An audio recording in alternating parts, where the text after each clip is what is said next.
Good morning students. आज के video में हम एक रिवीजन ले रहे हैं वैल्यूएशन ऑफ गुडविल। मैंने पहले भी तो इससे पहले आपको क्लियर एक कंडीशन कर रखी है, ज़्यादा आज मैं कुछ भी नहीं कर रहा हूँ, केवल हम वैल्यूएशन ऑफ गुडविल एक रिवीजन के बेसिस पे लेके चल रहे हैं कि जब आप वैल्यूएशन ऑफ गुडविल करेंगे तो आपके पास में कितने मेथड्स होते हैं, कितने तरह के प्रॉफिट्स होते हैं, पहले हमने डिस्कस कर रखा है, कोई प्रॉब्लम नहीं है। बट अब हम इसको एक रिवीजन के बेसिस पे लेके चलेंगे। देन उसके बाद में मेरे प्रीवियस वीडियोस में भी आपने देखा होगा अकाउंटिंग ट्रीटमेंट ऑफ गुडविल, क्योंकि बहुत इंपॉर्टेंट टॉपिक है। हम जब कोई भी पार्टनरशिप फर्म को रिकॉन्स्टिट्यूट करते हैं तो at the time of reconstitution of partnership firm it is a necessary to valuation of goodwill of the firm, क्योंकि हम ये गुडविल इसलिए वैल्यूएशन कर रहे हैं फर्म की ताकि आपको एक कंपनसेशन अमाउंट कैलकुलेट हो जाए, चाहे रिकॉन्स्टिट्यूशन ऑफ पार्टनरशिप का कोई भी रीजन रहा हो। ओके, तो एक रिवीजन के बेस पर मैं ये आपको आज की क्लास लेके चल रहा हूँ, ज़्यादा कुछ भी नहीं कराएंगे हम।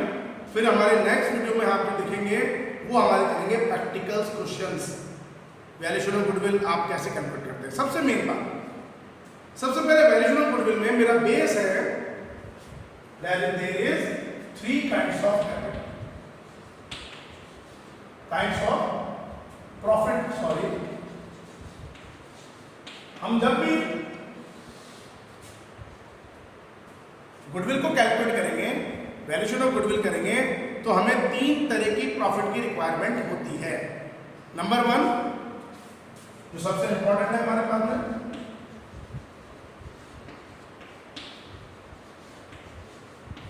Average profit. Number 2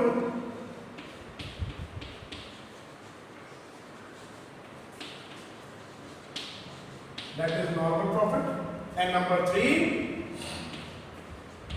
super profit. Okay, but average profit her condition में नॉर्मल प्रॉफिट और सुपर प्रॉफिट से ग्रेटर ही होता है, ज्यादा ही होता है। दैट मीन्स सबसे बड़ी वैल्यू किसकी कैलकुलेट होगी? एवरेज प्रॉफिट की, देन नॉर्मल प्रॉफिट की, देन सुपर प्रॉफिट। क्योंकि हम एक नॉर्मल बात मानते हैं, आपने मेरी लाइव क्लासेस वगैरह में भी देखा है, इतना मुझे डिस्कस करने की जरूरत नहीं, केवल रिवीजन बेसिस पर आज मैं क्लास ले रहा हूँ। 15 to 20 मिनट जो भी हमारे पास होंगे, that is super profit. Super profit is a difference between average profit and normal profit, और excess amount of average profit over normal profit is also known as a super profit. तो हमारा super profit का formula हो गया है, that is average profit minus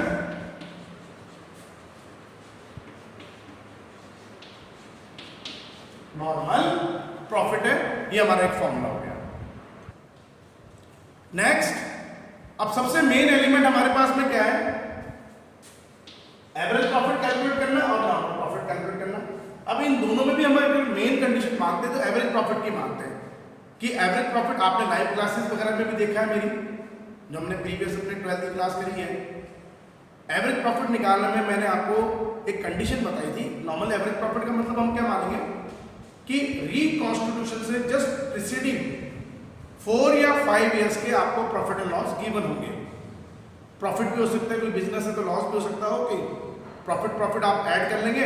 अगर किसी particular year में लॉस हो रहा है तो आपने उसको माइनस कर दिया। एक नॉर्मल हम कंडीशन डालते हैं कि सर प्रॉफिट हो तो आप एडिशन कर लीजिए, सबको प्लस कर लीजिए, और उसमें से कोई लॉस उसको सब्ट्रैक्ट कर दीजिए, माइनस करके divide by number of respective year हम कर लेंगे। लेकिन अब बेटा यहाँ पे आपको मेन बात क्या समझनी है, जो हमारा लाइव क्लास का बहुत इंपॉर्टेंट टॉपिक मैंने आपको बताया था कि अब पर्टिकुलर हर ईयर के प्रॉफिट में कुछ एबनॉर्मल एक्टिविटीज, कुछ नॉन ट्रेड एक्टिविटीज, कुछ नॉन ऑपरेटिंग एक्टिविटी और कुछ नॉन अपने पास में एक्स्ट्रा ऑर्डिनरी एक्टिविटीज या नॉन रेगुलर एक्टिविटीज का इन्वॉल्वमेंट रहता है।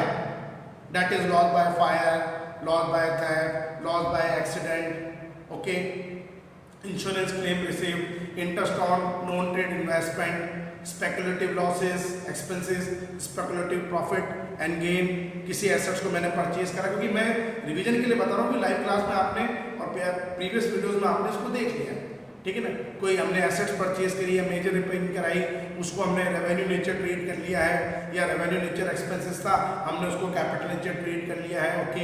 उसके बाद में मान लीजिए कोई एनुअल कॉस्ट हमको गिवन है, मैनेजर अपने पास में कोई fair remuneration to the partners given है, इंश्योरेंस प्रीमियम हम अभी नहीं फ्यूचर में पे करेंगे, एक्सेट्रा एक्सेट्रा। काफ़ी ज़्यादा पॉइंट हैं, लेकिन सारे पॉइंट एक साथ तो एक सब में नहीं आते हैं, ये हमें एक चीज़ पता है। लेकिन अब जब हम उसको सॉरी प्रैक्टिकल करने के लिए जा रहे हैं, तो आपके पास कंडीशन थी, सर ये जो एक्स्ट्रा ऑर्डिनरी या एबनॉर्मल एक्टिविटीज या हमारे पास में नॉन ऑपरेटिंग एक्टिविटी या नॉन ऑपरेटिंग एक्टिविटीज, अगर इनका इन्वॉल्वमेंट किसी ईयर में है, दैट मीन्स उस रेस्पेक्टिव ईयर के प्रॉफिट एंड लॉस अकाउंट में या ट्रेडिंग अकाउंट के अंदर डेबिट या क्रेडिट साइड में शो हो गया था, और हमें वैल्यूएशन ऑफ गुडविल के लिए बिजनेस प्रॉफिट चाहिए, हमें केवल ऑपरेटिंग प्रॉफिट डिटर्मिनेशन करना है, तो हम इस चीज को रिमूव करेंगे। तो रिमूव करने का एक सिंपल तरीका बेटा, मैंने आप लोगों को बाकायदा लाइव क्लास में बड़ी अच्छी तरीके से 2 दिन 3 दिन हमारी क्लास चली है, उसी टॉपिक को लेकर मैंने बताया था कि जितने भी एबनॉर्मल एक्सपेंसेस एंड लॉसेज हैं, या extra ordinary expenses and losses हैं, या non operating expenses and losses हैं, जो आपने उस रेस्पेक्टिव ईयर के पीएनएल के डेबिट में शो कर दिया था, क्योंकि हम नेट प्रॉफिट निकालने के लिए तो हर तरह की एक्टिविटी को इन्वॉल्व करते हैं, तो ये भी तो आई होगी अपने पास पीएनएल के डेबिट में, तो आपने उसका एडजस्टमेंट क्या करा है, रिमूव करके। तो सर वो डेबिट हो गई थी, मतलब लेस हो गई है, अब मैं बिजनेस प्रॉफिट निकालने के लिए उसको अपोजिट करूंगा, रिवर्स करूंगा, दैट मीन्स या तो डेबिट में, तो या तो मैं पीएनएल के क्रेडिट में करूँ, वो पॉसिबल है ही नहीं, क्योंकि आप पीएनएल बना चुके हो, तो आपने उसको कैसे एडजस्ट करा, रेक्टिफाई कैसे करा, एडजस्ट कैसे किया, ये माइनस हो गए थे, इनको प्लस करके। और इसका अपोजिट कोई abnormal income and gain, extra ordinary income and gain हमारे पास में थी, कोई नॉन ट्रेड इनकम हमारे पास में थी या गेन है, जो आपने उस रेस्पेक्टिव ईयर के पीएनएल में क्रेडिट में शो कर दी है, तो उसको भी तो आप बिजनेस प्रॉफिट निकालने के लिए रिमूव करेंगे, तो वो क्रेडिट हो गया, तो या तो उसको पीएनएल में लाओ, वो हम ला ही नहीं सकते, लेकिन हमने इसको रिमूव कैसे करा है, वो प्लस हो गया था, मतलब कि क्रेडिट मतलब पॉजिटिव साइड थी, हमने इसको नेगेटिव कर लिया, मतलब कि माइनस कर लिया। एक नॉर्मल कंडीशन है, ये अपना मेन कंडीशन है adjusted profit of the each year calculation करने के लिए, जो एक मेन पॉइंट आप मान के चलोगे, ओके। हमने ये कर लिया। इसके अलावा हम ये मानते हैं कि क्लोजिंग स्टॉक को हमने अंडर वैल्यूड ओवर वैल्यूड कर रखा है, ओके। क्लोजिंग स्टॉक इस साल का जो क्लोजिंग स्टॉक है फर्स्ट ईयर का, that is a opening stock in the second year, तो इसका एडजस्टमेंट हम दोनों तरफ करेंगे, लेकिन अपोजिट करके भी, एक प्लस होगा तो एक तरफ माइनस होगा, एक माइनस होगा तो एक तरफ प्लस होगा, क्योंकि अंडर वैल्यूएशन ओवर वैल्यूएशन की बात हम करेंगे। अब वही कंडीशन, क्लोजिंग स्टॉक को अगर आपने ओवर वैल्यू कर रखा है फर्स्ट ईयर में, दैट मीन्स ज्यादा अमाउंट पे आपने शो करा होगा, और क्लोजिंग स्टॉक ट्रेडिंग अकाउंट के क्रेडिट साइड में शो होता है, इसका सीधा सीधा इफेक्ट जब आपने क्लोजिंग स्टॉक को ओवर वैल्यू कर दिया होगा, तो दैट मीन्स बिल्कुल क्लियर बात है कि सर मेरा प्रॉफिट इंक्रीज कर गया होगा, ग्रॉस प्रॉफिट, और ग्रॉस प्रॉफिट इंक्रीज करेगा तो नॉर्मली बात है कि हमारा नेट प्रॉफिट भी इंक्रीज करेगा। तो हम उसको रिमूव करने के लिए, हटाने के लिए हम क्या करने चलेंगे, उसको over valuation of closing stock को उस फर्स्ट ईयर में, जिस ईयर में ओवर वैल्यूड है उसमें लेस करेंगे, बट नेक्स्ट ईयर में हमारे लिए ओपनिंग स्टॉक हो गया, तो इसका इफेक्ट खत्म करने के लिए अगर यहाँ लेस हो गया है, तो नेक्स्ट ईयर में हम उसको over valuation of opening stock करके प्लस करके चलेंगे। अगर ये अंडर वैल्यूड कर रखा है आपने, कम अमाउंट पे शो कर रखा है, तो आप इसको बढ़ाएंगे, क्योंकि प्रॉफिट बढ़ना चाहिए, तो जिस ईयर में आपने इसको अंडर वैल्यूड कर रखा है उस ईयर में आप इसको प्लस करेंगे, बट नेक्स्ट ईयर में इसे हम under valuation of opening stock करके इसका इफेक्ट खत्म करने के लिए माइनस करके चलेंगे, ओके। ये नॉर्मल कंडीशन है।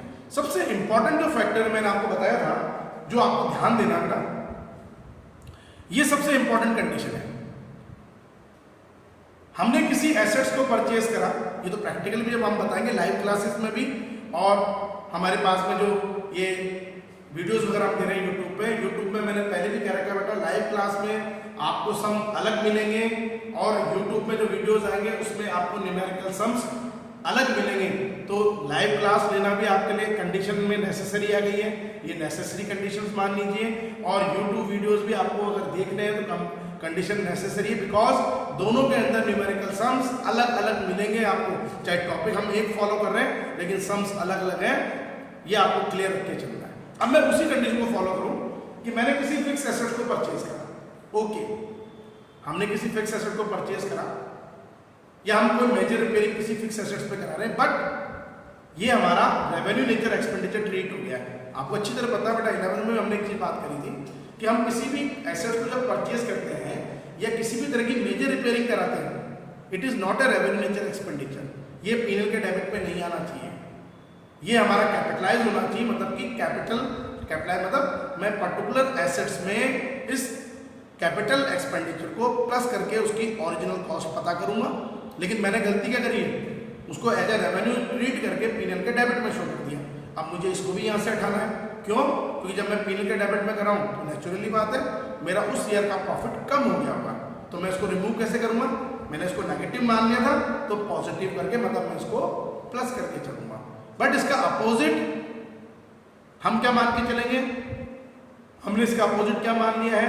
सर जब आपने इसको रेवेन्यू नेचर मान लिया होगा तो सीधी सी बात है कि ये फिक्स एसेट्स पर डेप्रिसिएशन लगना चाहिए था, लेकिन आपने उसको, वो तो रेवेन्यू एक्सपेंडिचर होना चाहिए था, लॉसेस होना चाहिए था, आपने उसको शो नहीं करा।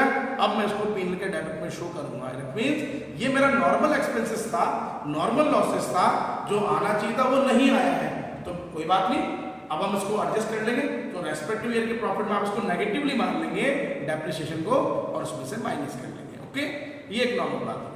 अब वो एक अलग बात है कि डेप्रिसिएशन जो चार्ज हो रहा है वो स्ट्रेट लाइन मेथड से हो रहा है कि डिमिनाइजिंग से अपने पास में हो रहा है, वो अपने पास अलग चीज है। ओके, ये हो गया। इसका अपोजिट मैं एक चीज और कर लूं, क्योंकि मैं आपको मेन चीज मानता हूं एवरेज प्रॉफिट। अगर आपने एवरेज प्रॉफिट कैलकुलेट कर लिया तो बेटा 75% अपना वैल्यूएशन गुडविल तो वैसे भी क्लियर हो गया, क्योंकि मेन कैलकुलेशन अपन इसकी लेके चल रहा है इस वजह से। नेक्स्ट पॉइंट, अगर कोई ऐसा एक्सपेंडिचर जो मेरा रेवेन्यू नेचर है लेकिन मैंने उसको कैपिटल नेचर ट्रीट कर दिया, नॉर्मल रिपेयरिंग हम करा रहे हैं लेकिन नॉर्मल रिपेयरिंग को हमने इसको कैपिटलाइज कर दिया है, मतलब हमने इसको पर्टिकुलर एसेट्स के अंदर प्लस कर दिया है। इट इज रॉन्ग, ये एसेट्स में जाना नहीं चाहिए था। अब मैं करूंगा क्या इसको कि अब इसको पीएनएल के डेबिट में मुझे शो करना, मैंने शो नहीं कराया तो रिकॉर्ड करूंगा, मतलब नेगेटिव मानूंगा तो उसको माइनस करूंगा। बट इसका अपोजिट, जब आपने इस वैल्यू को कैपिटलाइज कर दिया था तो कैपिटलाइज करने की वजह से क्या हुआ होगा बेटा? आपके एक नॉर्मल बात है, कैपिटलाइज करने की वजह से आपने उसका डेप्रिसिएशन शो कर दिया होगा पीएनएल के अंदर, तो वो शो होना ही नहीं चाहिए था क्योंकि वो मेरा कैपिटल नेचर एक्सपेंडिचर नहीं है। तो मैं उसको रिमूव करूंगा तो वो मेरा नेगेटिव हो गया था पीएनएल के डेबिट में, तो उसको आप क्या करेंगे? यहाँ से हटाएंगे, रिमूव करेंगे, तो नेगेटिव है तो उसको हम पॉजिटिवली कर देंगे। बहुत इंपॉर्टेंट टॉपिक है। यही नहीं बेटा, मैं अभी भी आपको एक ही चीज बोलता हूँ लाइव क्लासेस में और यहाँ पे भी कि बेटा ये टॉपिक आपका 11-12 के लिए ही इंपॉर्टेंट नहीं है, बट फ्यूचर जब भी आप प्रोफेशनल को कोर्स वगैरह करेंगे, स्टडीज वगैरह करेंगे, हायर स्टडीज में बड़ा इंपॉर्टेंट माना जाता है परचेज ऑफ बिजनेस की कंडीशन में वैल्यूएशन ऑफ गुडविल का टॉपिक। ओके, हमने ये चीज कर ली। फाइनली कोई एनुअल कॉस्ट वगैरह है, कोई fair valuation to the partner है, या फ्यूचर में आपको कोई इंश्योरेंस करवाना है, अभी नहीं करा रखा था, हमारा फ्यूचर में लेवल प्रॉफिट के लिए इसको हर ईयर के प्रॉफिट में हम इसको डिडक्ट करके चलेंगे। ठीक है, ये हमारा रजिस्टर्ड प्रॉफिट आ गया। उसके बेस पर आपने एवरेज प्रॉफिट निकाले, जिसके दो मेथड आपको मैंने आपको बताए थे, नोट्स में भी दे रखे हैं। एक होता है सिंपल एवरेज प्रॉफिट, जब प्रॉफिट फ्लक्चुएटिंग ट्रेड में हो तो आपने उसमें फ्लक्चुएटिंग प्रॉफिट फ्लक्चुएट हो रहा है, फ्लोटेड हो रहा है अपने पास में, तो हम उसमें सिंपल एवरेज प्रॉफिट निकालते हैं। लेकिन अगर प्रॉफिट इंक्रीजिंग ट्रेड में है तो वी गिव वेटेज, हम उसमें वेट देते थे, first year 1, second year 2, third year 3, fourth year 4, fifth year 5, फिर हमने उसको मल्टीप्लाई कर लिया, फर्स्ट ईयर प्रॉफिट को 1 से, सेकंड ईयर प्रॉफिट 2 से, थर्ड ईयर प्रॉफिट 3 से, फोर्थ ईयर प्रॉफिट 4 से, फिफ्थ ईयर प्रॉफिट 5 से, फिर हमने सबका प्रोडक्ट कर लिया, टोटल प्रोडक्ट करके डिवाइड बाय टोटल वेट। ये अपने पास होता है एवरेज प्रॉफिट निकालने का तरीका। Number 2, normal profit. एक सिंपल फॉर्मूले पे लाइव क्लास में भी हमने एक्सप्लेन कर रखा है। सर नॉर्मल प्रॉफिट हम कैसे निकाल के चलेंगे? एक सिंपल बेस के ऊपर एक फॉर्मूला हम यूज करेंगे इसके अंदर नॉर्मल प्रॉफिट के लिए, capital employed multiply by normal rate return divided by 100। But what is the meaning by capital employed?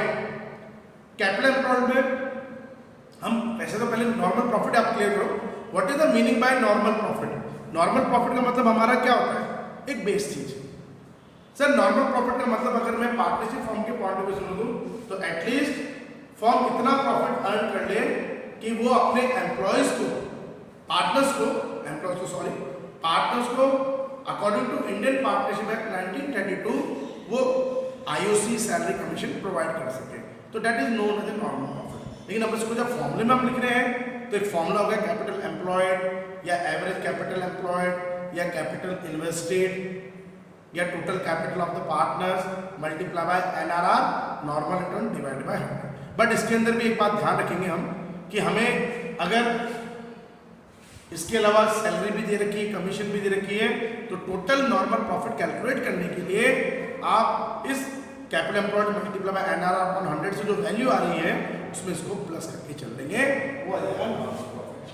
Number 3 and final that is a super profit, जो मैंने आपको पहले भी क्लियर कर दिया है। ये अपने आप में इंडिविजुअल वैल्यू नहीं होती है, इसको आप किस बेस पे कैलकुलेट करते हैं, difference between average profit and normal profit के बेस के ऊपर। तो ये होता है हमारे पास वैल्यूएशन ऑफ गुडविल के लिए काइंड्स ऑफ प्रॉफिट जो मैंने निकाले 3 तरह के। नंबर 2, जब हम मेथड की बात करेंगे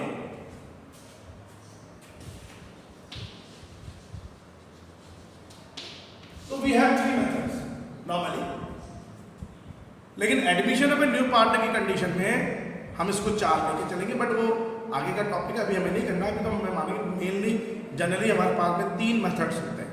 number 1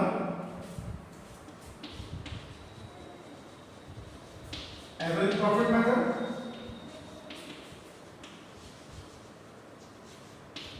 number 2 super profit method,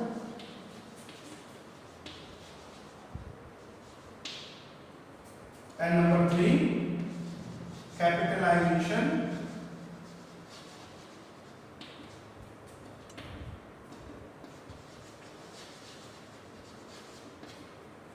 अब तो एवरेज कैपिटल मेथड के बेस पे अपन निकालेंगे गुडविल।